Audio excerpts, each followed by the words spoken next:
Great. If you have a Bible today, you can go to Genesis chapter 32. That's Genesis chapter 32, and we are going to read verses 1 to 32. We're in a series called Messy Grace. And last Sunday, I hope you were encouraged. Josh unfolded Genesis 31, did a great job, very practical to life, and just very thankful for that message. And today, we're going to continue to look at the life of Jacob. And I titled this message, Broken but Blessed. So let's read these 32 verses. If you don't have a Bible, it should be on the screen behind them. You can follow along. This is what we read. Jacob went on his way, and the angels of God met him. And when Jacob saw them, he said, "This is God's camp." So he called the name of that place Naham. And Jacob sent messengers before him to Esau, his brother in the land of Seir, the country of Edom, instructing them, "Thus you shall say to my lord Esau, Thus says your servant Jacob, I have sojourned with Laban and stayed until now. I have oxen, donkeys, flocks, male servants, and female servants. I have sent to tell my lord in order that I may find favor in your sight." And the messengers returned to Jacob, saying, "We came to your brother Esau, and he is coming to meet you, and there are 400 men with him." Then Jacob was greatly afraid and distressed. He divided the people who were with him, the flocks and the herds and camels, into two camps, thinking, if Esau comes to one camp and attacks it, then the camp that is left will escape. And Jacob said, "O God of my father Abraham and God of my father Isaac, O Lord, who said to me, Return to your country and to your kindred, that I may do you good. I am not worthy of the least of all the deeds and the steadfast love and all the faithfulness that you have shown to your servant, for which only my staff I crossed this Jordan, and now I have become two camps. Please deliver me from the hand of my brother, from the hand of Esau, for I fear him that he may come and attack me, the mothers with the children. But you said, I will surely do you good and make your offspring as the sand of the sea, which cannot be numbered for multitude." So he stayed there that night, and from what he had with him, he took a present for his brother Esau, 200 female goats, 20 male goats, 200 ewes, and 20 rams, 30 milking camels and their calves, 40 cows, 10 bulls, 20 female donkeys, and 10 male donkeys. These he handed over to his servants, every drove by itself, and said to his servants, "Pass on ahead of me, put a space between drove and drove." He instructed the first, "When Esau, my brother, meets you and asks you, 'To whom do you belong? Where are you going? And whose are these ahead of you?' Then you shall say, 'They belong to your servant Jacob.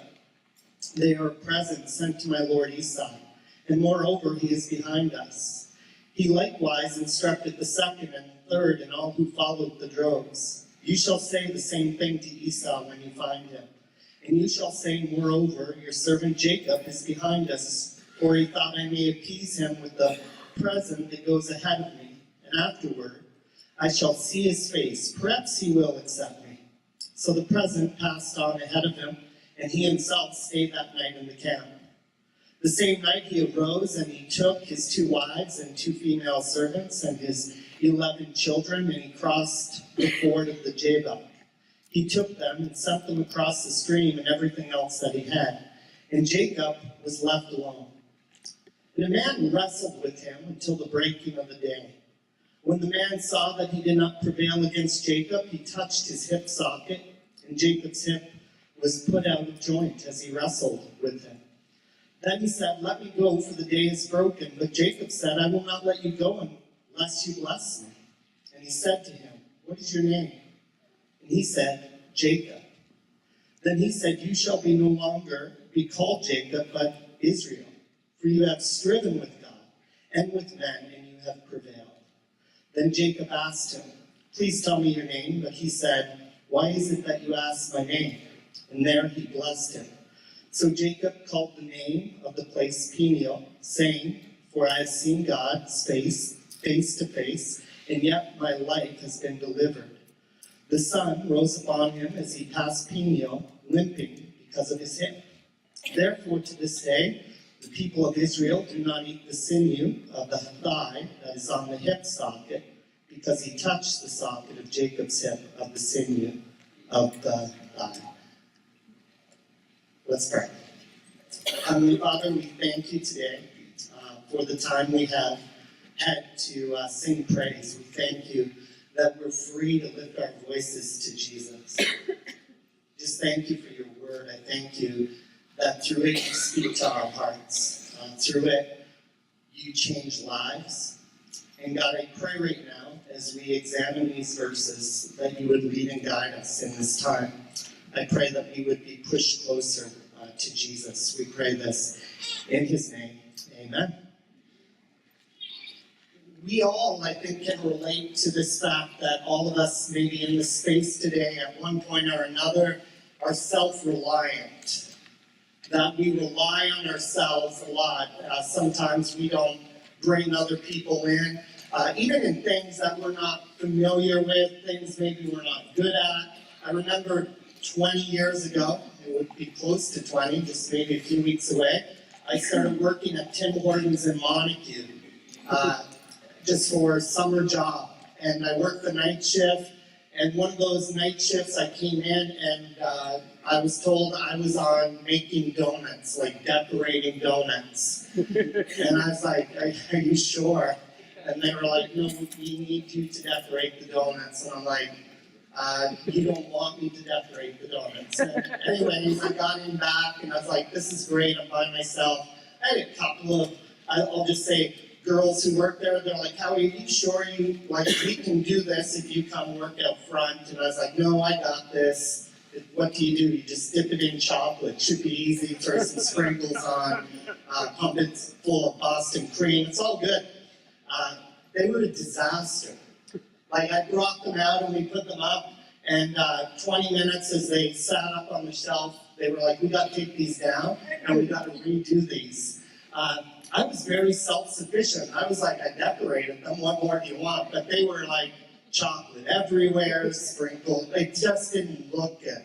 But when they came back, what I should have did was just say, take over. This isn't my expertise. I can't do this. But I hit that moment where I'm like, I got this. No, I don't. So when it comes to decorating, etc., I just step back now. Because you learn from this. In our passage today, what we're going to see is Jacob is very self-reliant. He's self-sufficient. And yet, in that, God comes to him. And God's going to show him you can't live life in self-sufficiency. So we're going to continue talking a bit about Jacob, and we're going to find he's finally free from Laban. After running away from his master, he's now pursuing his own destiny. We've seen Jacob rip off his brother, his father, and now he's going to leave Laban, his uncle. And 20 long years has passed, and now he's leaving that camp. He has 2 wives, 2 maid servants, 12 kids, lots of wealth. And through all of this mess, we see God's pursuing him with grace. Yet we have not seen grace in one area of Jacob's life, and this is the area we have not seen grace in his life yet over Jacob. See, he's free of Laban, but Jacob is not free of Jacob. And all of us here battle this thing with ourselves, where we need to experience the grace of God even over ourselves. Jacob is still a slave to himself. He's relying on his power, his strength. His self-sufficiency is self-deceiving. It's really isolating him from being stronger in who God has called him to be. It's causing him not to rest on the help of other people, not to run for the help of God. It's a sinful lifestyle to build a life and reputation that releases a person from trusting God. So if you're here and you go, I follow Jesus, but you are not building your life upon trusting God, I'll just put it out there. You're walking in a sinful way. You can't rely on yourself. You can't rely on your own strength, your own ways. You need to bring God into your plans, into your life. And we've seen Jacob grow. Like Jacob has grown. But one thing we haven't seen yet, we haven't seen Jacob broken. I mean, literally broken. He's run. He's had it rough. But he himself has not experienced God in a way breaking him to the core. Remember who Moses is writing to. The Israelites. They were slaves in Egypt. They were about now to enter the promised land. And just like Jacob, they had a problem. Their problem is self-sufficiency. Their problem is unbelief. And Moses is trying to take this story of Jacob and say to the Israelites, you can trust God. You can move into the promised land and trust God. Here is another reminder to them as they inherit the promised land. It's not going to be done through deceit. It's not going to be done through self-sufficiency. It's going to be done through brokenness and utter dependence upon God. Moses is letting the Israelites know that as we go into the promised land, the only one who can lead us there, the only one who can take us there is God himself. So we need to trust him. Who will Jacob, the Israelites, and basically us, who will free us really from this body of death? Paul says in Romans 7:24, he talks about that. Who is going to free us from this body of death? There's only one person, and that is Jesus Christ. When you are walking your life trusting Jesus, you find freedom. You find that you can rise above self-sufficiency. So this is why I've titled the message today, Broken but Blessed. And we're going to see this through the life of Jacob. So let's start with this thought. Self-reliance is lacking. Self-reliance is lacking. Jacob, he's pretty close to getting back to the promised land. We seen last week as Josh preached, basically Laban, it looks like, is now gone forever. But Jacob also knows there's unfinished business between his brother Esau and him. Here's what I love about this. This is how Jacob has grown. Jacob knows there's an issue between him and Esau, and he could go back to the promised land without even encountering Esau, but he decides to go south because he knows I need to clear some things up with my brother. So he makes this trip, and basically, I wonder what Esau, like Jacob's thinking about his brother, like he's ripped me off for 20 years. Remember this, he stole his birthright, basically ran away. Jacob cheated his older twin brother, Esau, out of the inheritance. Esau would have got the birthright as the oldest son. He would have got the deathbed blessing. He would have got the father's inheritance. It also means he would have got the promises of the grandfather, who was Abraham, that the Messiah would come through that line. But Jacob deceived him. Jacob got into a mess with his brother. Esau and Jacob, they were twins. So remember this, twins, but very different. Esau was what we would call maybe a tough, macho man. We know he's hairy. We know he liked to hunt. He probably watched Sports Center. He probably drove a Ford F-150. And he had a big Duck Dynasty decal in the back window. He had tickets to the UFC fighting. He wore a snapback trucker hat. That's what he'd wear. And Jacob now couldn't be any more different. Jacob was more of an indoors guy. Not that he's a wimp. Remember, I just read he wrestled with the God of the universe. Did pretty good. But he's more of an indoors guy. We know he had smooth skin. Probably used body cream. Probably liked to cook. Probably had a plaid shirt with the top button done up. Probably watched The Bachelor. Probably drove a Mini Cooper. Probably even had a Pinterest account. That's Jacob. 2 decades before, Jacob runs from Esau to Laban, and now he's fleeing Laban only to be confronted by Esau. This is his life. It's chaos. It's strange how we convince ourselves that we can escape the past and not reap what we have sown. We try to forget our sins, but our sins don't forget us. This is why repentance to the Christ follower is so important. You cannot run from your past.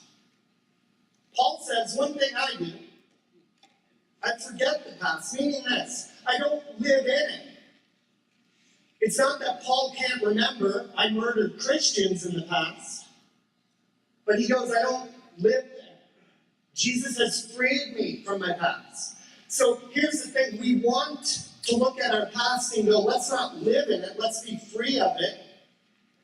But if you don't deal with things in your past, they have a way to creep up on you. So Jacob is going, as I go back to the promised land, I know I need to deal with Esau. Now, Esau could have pent up 20 years worth of anger on Jacob. Like, I'm an only child, but I've seen brothers fight. And I'm like, this could be severe for Jacob and Esau. Like, Jacob is freaking out, thinking that, is he going to kill me? Look at verse 1. This is what we see about Jacob. The angels of God met him. Notice it isn't that Jacob met the angels of God. The angels of God met him. I wrote this down. Aren't you thankful that God meets us before we think about him? I'm so grateful that God moves first. That God encounters Jacob first. Remember, he left the land originally when he saw the angels. That was back in Genesis 28, verse 12 at Bethel. Jacob had seen the angels ascending and descending on the ladder. He had that dream into heaven, coming down to earth, and now again he sees angels. What is God doing? Here's what God is doing. He's reminding Jacob that he's been with him all of this time. 20 years, Jacob, I have been with you through it all. He has never left him. So God is reminding Jacob that he has not forgotten his promises to him. Church, be encouraged. God has not forgotten you. God remembers you. He has not forgotten Jacob. He has not forgotten the promises he's given to Jacob.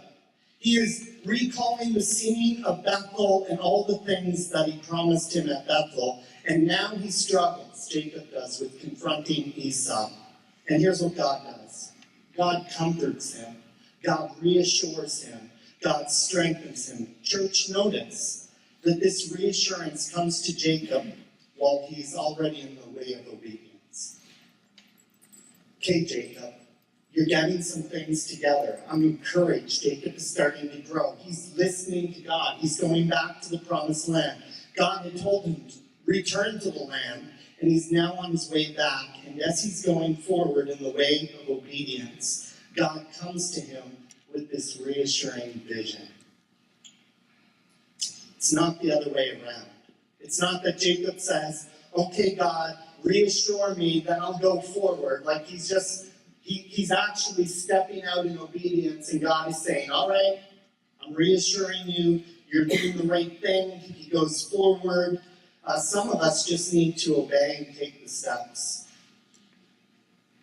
Some of us are just going, God, give me a sign. No, take the step of obedience, and God will reassure you as you walk the steps of obedience. And that's the pattern we see in the Gospels. If we were to turn to Luke 17, verse 14, we have the story of the lepers. Remember, Jesus says to them, go to the priest. And on their way, what happened? They were healed.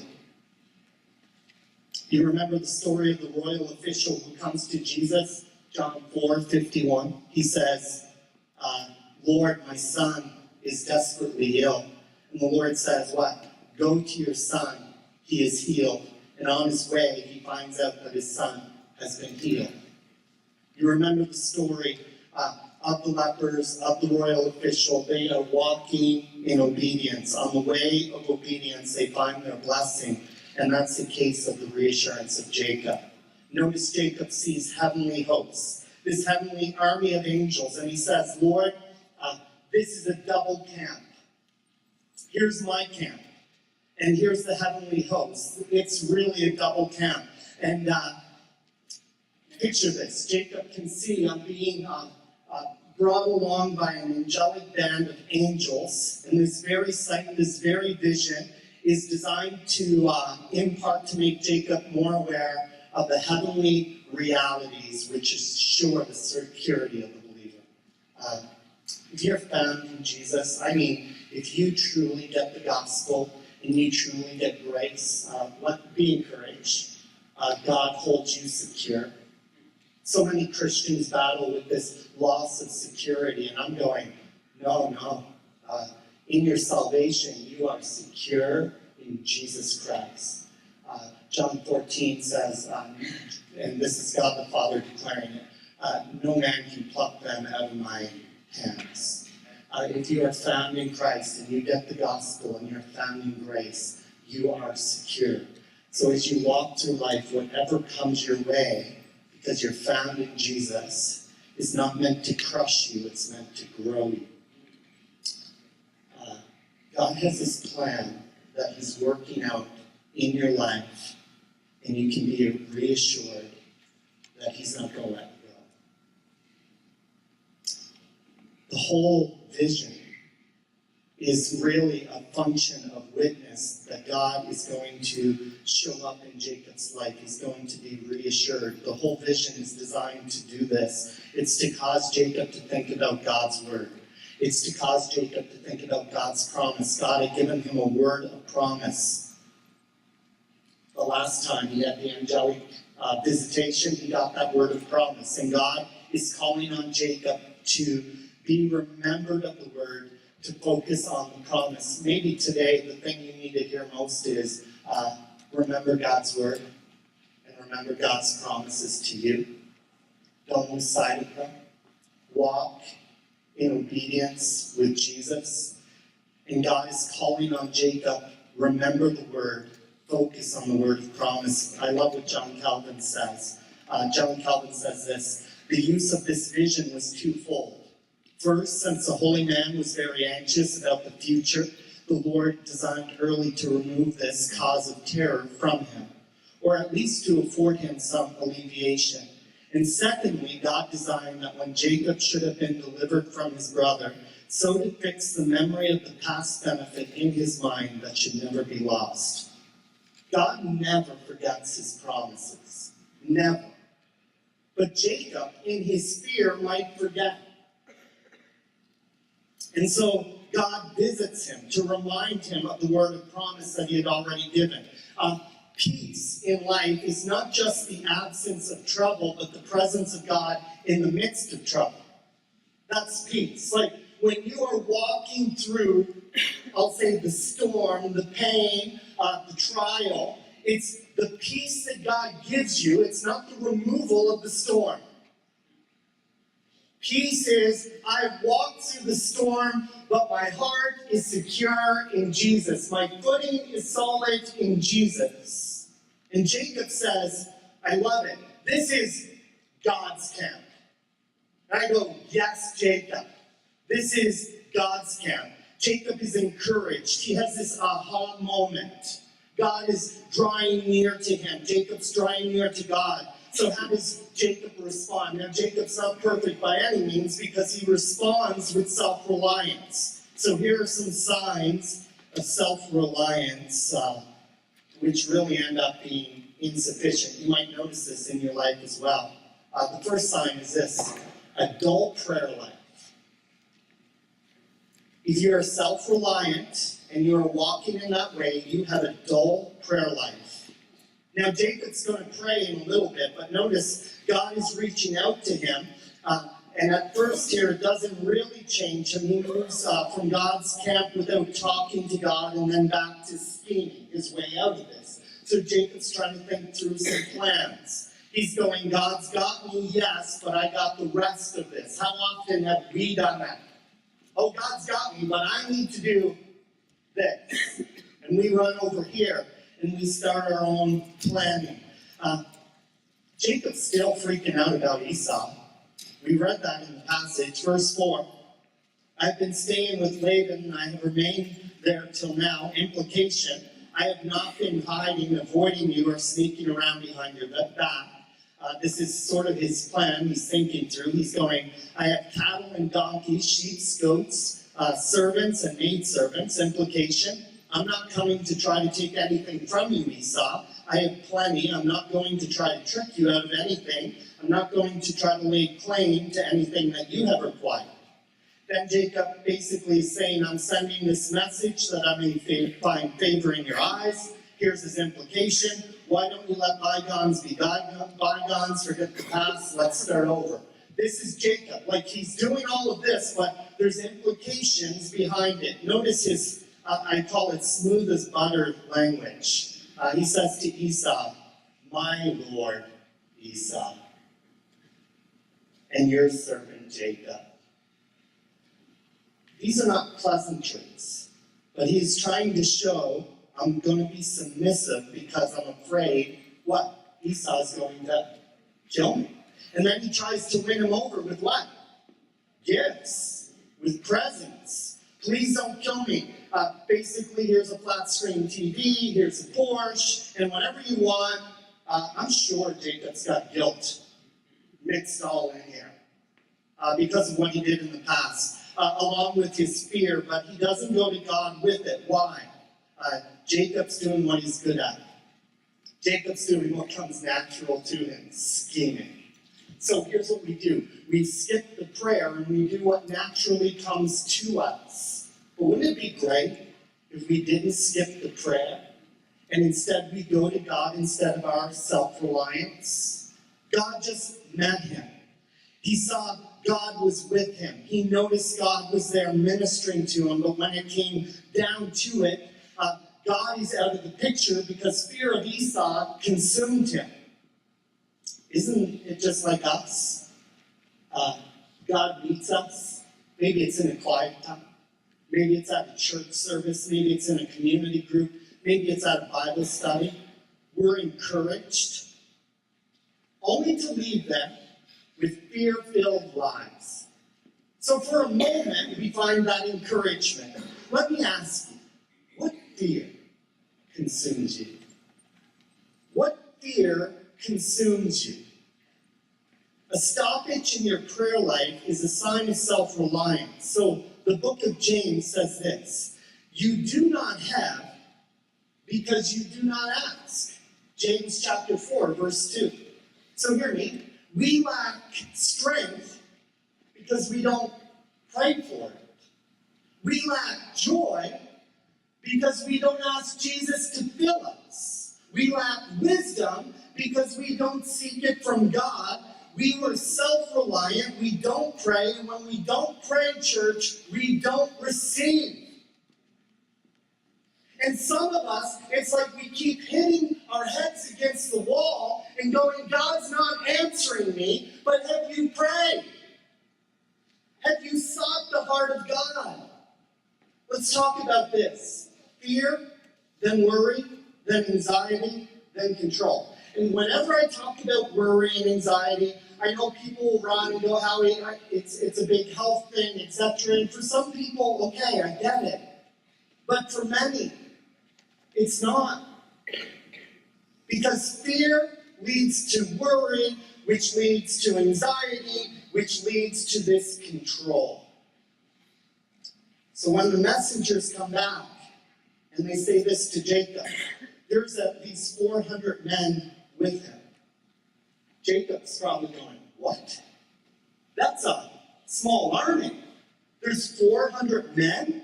Notice Jacob was greatly afraid and distressed.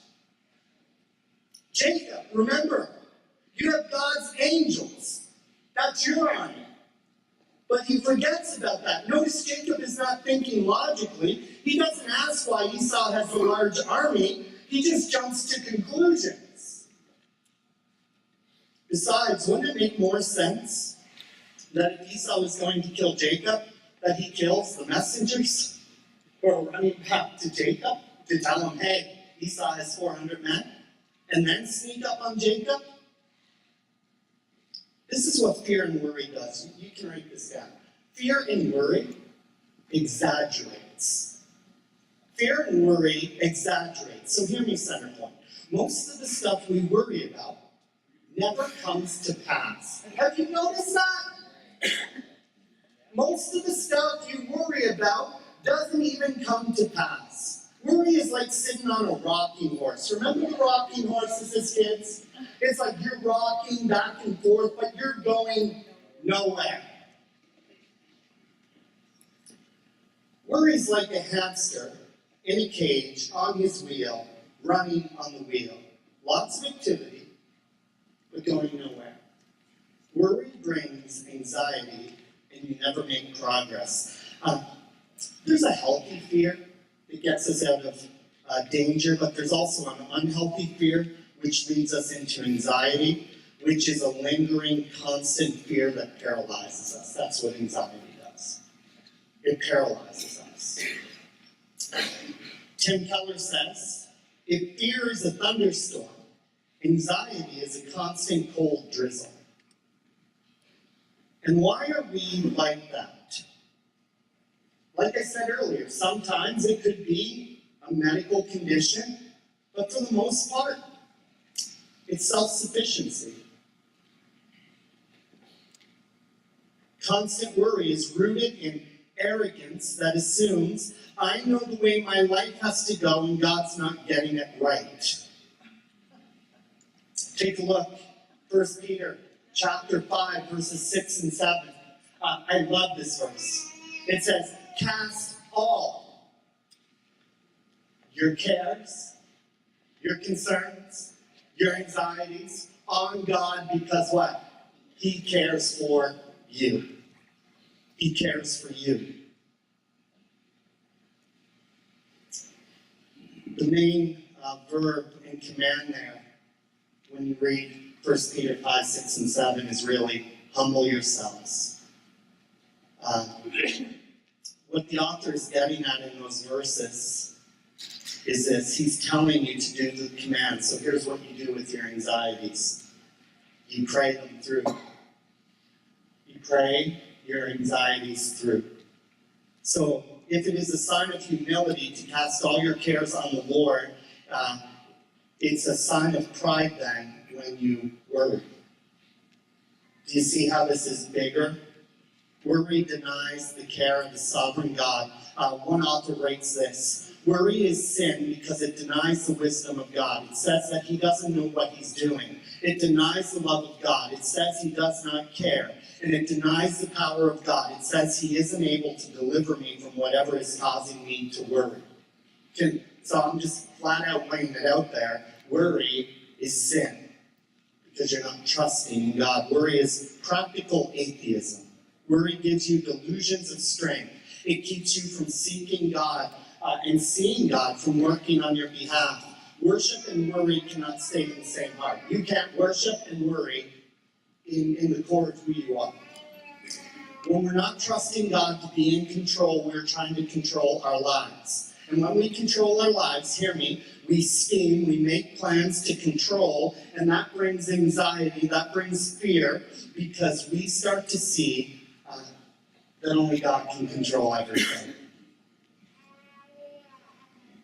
Faith is living without scheming. Jacob hears the report. Esau indeed is coming to meet him. He's coming with 400 armed men. Jacob is filled with fear, grief, distress, anxiety. And what does Jacob do?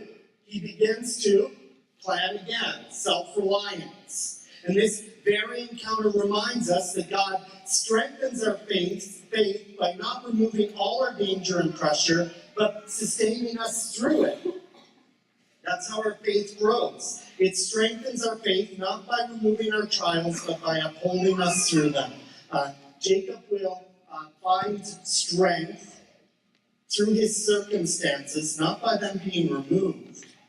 Not that all the fear is out, but by strengthening through Christ as he faces those fears. John Calvin again says this, God often suffers us to fear things which are not terrible in themselves, or although he anticipates our wishes and opposes our evils, Yet he conceals his remedies until he has exercised our faith. For they who fancy that faith is exempt from all fear have never experienced the true nature of faith. Calvin knows from experience that even real faith, hear me, sometimes is mixed with fear. And he goes on to say this: God does not promise that he will be present with us for the purpose of removing the sense of all our dangers, but in order that fear may not prevail and overwhelm us in despair. In other words, God did not say, I'm going to remove you from every danger, from every sense of danger. He says, no, here's what I'm going to do. In the midst of your fear, I'm going to uphold you so that your faith is not overwhelmed by fear. And by doing that, here's what God does. He grows our faith. In other words, we see God uses some of that fear, some of those issues, just to grow us in maturity. And many of us, I'll call it symptomatic praying. We pray our symptoms. Genesis 32, verses 9 to 12. It's the longest prayer in Genesis. It looks like Jacob is finally matured. You read this prayer, it's theologically sound. He recognizes the legacy of grace behind him. He's aware of God's grace in his life. He's honest about how he's feeling. He remembers God's promises. And we go, okay, Jacob, this is looking good. But on the surface, it looks like a great prayer. I'm glad Jacob is praying before he didn't pray. But his...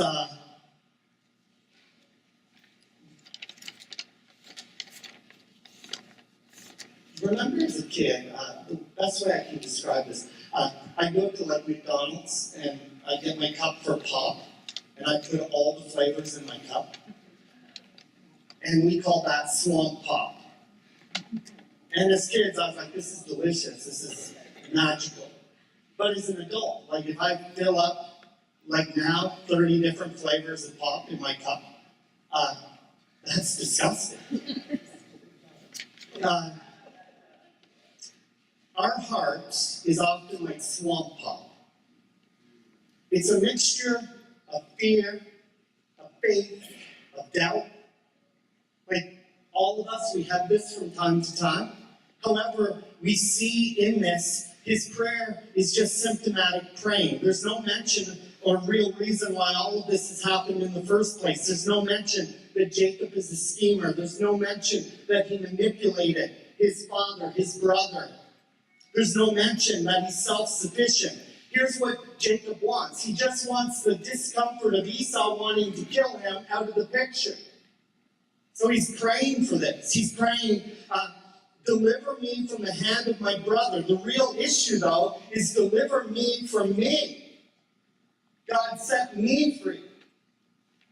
He just wants to feel better. He wants the pain to go. He wants the guilt just to go away. He wants God to bail him out in hard times, but he did not want to submit to God at this moment in his day-to-day living. We will see.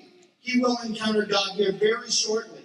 So notice right after the prayer, Genesis 32, 13 to 21. There's no verbal response from God. He immediately resumes his own strategies for meeting Esau. He divides his camp. He sends them ahead. Now, let's go to point 2. God's grace can be relied on. God's grace can be relied on. Verses 22 to 32. A lot of things happen to Jacob at night. Have you noticed? Staircase from heaven at night. He's deceived with Leah at night. When we see things in Scripture at night in this situation, it's a sign of darkness. He's been in darkness all his life, Jacob has. His self-sufficiency, by the way, has led him there. So having set both his sort of caravans north across the river, Jacob's alone, knowing the river is going to serve as a barrier, even as Esau approaches. He remains alone. He's done all he can. Tomorrow, Esau will appear. His anxiety I don't know. Those of us who experience extreme anxiety, how are you sleeping? I'm sure that's not going well. I'm sure Jacob here is not sleeping well. I'm sure he's up. Jacob has come to the end of himself. He has no more plans, no more strategy, no more schemes. Jacob has exhausted his bag of tricks. He's beginning to reflect upon the way he cheated Esau, the way he treated his father, the way he's related to his family. I believe Jacob is having a moment here by himself where he's coming to the end of himself. And it's at that very moment God comes to him. As Jacob waits in the night, he notices a figure advancing towards him. I'm sure he's going, is this Esau? Is this Laban? Suddenly, the stranger grabs him and wrestles with him. What's going on? This man, see it, he wrestles with him all night. They wrestle for 6 or 7 hours. Like when kids come up and they want to play around, I can last 5 minutes, maybe 10, and I'm like, I need a break. They wrestle for 6 or 7 hours. Jacob, he can't see anything. His attacker is silent. He's nameless. But Jacob, he's no pushover.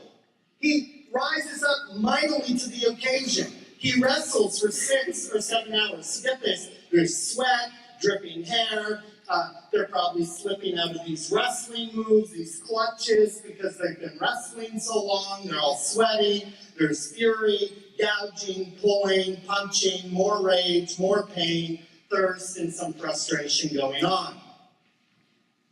Later on, we find out this is God in the flesh. This is actually Jesus. Verse 30, he is wrestling with Jesus. So break this down. Grace wrestles us into change. Notice God does not comfort Jacob into change. He doesn't come by and have Jacob nestled against him as he pats his head and says, here we go, Jacob, and we're going to change this. Center point, the presence of God is not like going to the spa. It's not like, oh, you missed a spot on my leg. Excuse me, could you massage my shoulder? Where's the aromatherapy? I like the playlist on Spotify, you know, the one with the running water, those sounds. Can you put that on? Do you have any more herbal tea? I ran out. I need some more herbal tea. And when I leave, can I wear that new man romper? Like, I want it all at this spa. That's not God. Here's God. He shows up in a muscle shirt and he wrestles you to the ground. That's God. And some of you might have a hard time with God like this, because we like to think of God over here, like at the spa. But sometimes God shows up and he's like, let's wrestle. And we see that the self-reliance has to be wrestled out of us. C.S. Lewis, fallen man is not simply an imperfect creature who needs improvement. He is a rebel who must lay down his arms. God opposes the proud, 1 Peter 5:5, but gives grace to the humble. Why wrestle? Because otherwise we never wake up to see our self-reliance. Jacob's always the one trying to get ahead, trying to get the upper hand. Notice that God took the initiative in wrestling with Jacob, not vice versa. God was bringing Jacob to the end of himself. Jacob meets him in the way Jacob needed to be met. Here, let this encourage your heart. God will meet you where you are in your life at that level in order to lift us to where he wants to be. For example, Adam and Eve frightened in the garden, he came as a heartbroken father. To Cain, angry and envious, he came as a wonderful counselor. To Sarah, full of self-hatred and unbelief, he came as a gentle friend. To Abraham, the pilgrim, God comes as a traveler. To Joshua, the general, he comes as a soldier. And now to Jacob, the wrestler, he comes as a wrestler. Jacob is always trying to wrestle ahead in life. So I'll ask Josh to come up, play some music, and then we'll close here really soon. All his life, Jacob's been a wrestler. Remember when his mom was pregnant and had the twins in her belly? One of the first things we learn about Jacob and Esau is what? They were wrestling in the womb. And he comes out grabbing his brother's heel. He wrestled the birthright from Esau. He wrestled the blessing from Isaac. He wrestled with Laban, but now God wrestles with him. Why? Because Jacob needed to see Esau is not the problem. Laban is not the problem. Leah is not the problem. God is saying, Jacob, I'm the one you've been wrestling with all your life. See, some of us in here, we think it's people or circumstances that are the problem. The problem is never people or circumstances. The problem is always ourselves. God's saying, Jacob, I'm the one you've been wrestling with all your life. This is the problem beneath all your problems because you are trying to fight me out of your life. The problem is your lack of relationship with me, Jacob. That's the problem. Jacob prayed for deliverance in verse 11. I believe God answers it here in verse 30, but he'll answer it again in chapter 33. But God answers Jacob's prayer for deliverance in this face-to-face encounter. So hear me, grace will break us so we can see the blessings. Notice, as he wrestles with God, God touches. It says he touches his hip. And it's out of joint. A simple touch causes incredible pain. In other words, this is no mere man. There's tremendous power being held back. And here's what I love about God. Even when we lose, God makes us win. Like, did you notice in this passage, it sounds like Jacob is the one who won the wrestling match, but now he comes away limping? And here's what I love about Jacob, verse 26. I will not let you go unless you bless me. So Jacob realizes the source of true blessing is right in his arms. His brokenness has stripped him of his self-sufficiency. He can't even stand on his own. He can't make it on his own. All of Jacob is no longer enough of Jacob. You are not enough for you, Jacob. You need God. Grace will change us right to the core. Did you notice that God asked Jacob for his name? Do you know why that is? Names back then had a lot to do about character. God wants Jacob to declare, I am esteemed. So by him saying, I am Jacob, I believe really the first time Jacob is coming to acknowledge, this is who I am in my self-sufficiency. And then God gives him a new name. God says, your name now will be called Israel, which means God fights. So God fights for you, but he makes you the victor. And in our lives, if we follow Jesus, grace is going to change us right to the core. Jacob will leave this wrestling match, but he'll have a limp for the rest of his life. God asked Jacob his name not because he didn't know it. He wanted to know if Jacob knew it. He wanted to know if Jacob was ready to come to terms with who he really was. So Jacob confesses at that moment. And here's the thing, God doesn't crush him. God extends and replies with grace. You are Israel, one who has striven with God. Literally means God fights and you won. Our scars, center point, always remind us of our need for God. See, every time Jacob moved, he would be reminded of grace. So get this, no more running for Jacob with that limp. No more walking and strutting with confidence for Jacob.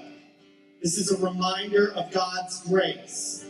When you encounter God and he changes you, he will leave you with a limp. But it's a good thing. So hear me. In a few years, people will not remember how successful you were in your job. They won't remember how big your bank account was. They won't remember how skilled you were. They won't remember how gifted you were. It's funny. There was a time, and I know some of you still will refer to me as the young pastor, but there was a time in our association that I was referred to as the young pastor. Now, it's like you're one of us. Like, I don't get that anymore. I don't get, hey, young pastor. I know some of you still might say that, but for the most part, I don't get it because there's younger guys. Like when I was 25, 30. And what I see about ministry, some people go, hey, Howie, what's ministry like? And I say it's the best described this way. Mark Driscoll said ministry is like getting kicked and falling to the ground. And getting kicked over and over. And then you stand back up only to get kicked again. So my mentor in life told me this, Howie, you will only be as good as your last sermon to some people. Remember that. What I realized as I've grown in Christ is this. People will remember what they learn as they watch you live. I'm noticing more and more people learn from us as we walk with God. You're going to walk through the storms, people are watching. We can stand up here, I can preach till I'm blue in the face, I can be as passionate as I want, but you will learn more as we walk through the limps. And we walk with the limp. So what is God doing in your life? We focus way too much on, I'll just say, on gathering and making a big thing out of Sunday morning, and that's fine. We want to gather. But what is God doing in your life? What are you ignoring in your life? Because the greatest wrestling match of all should have changed you. Jesus wrestling with God's wrath. And Jesus left with a limp. He died on the cross, church. He was buried, but he rose again.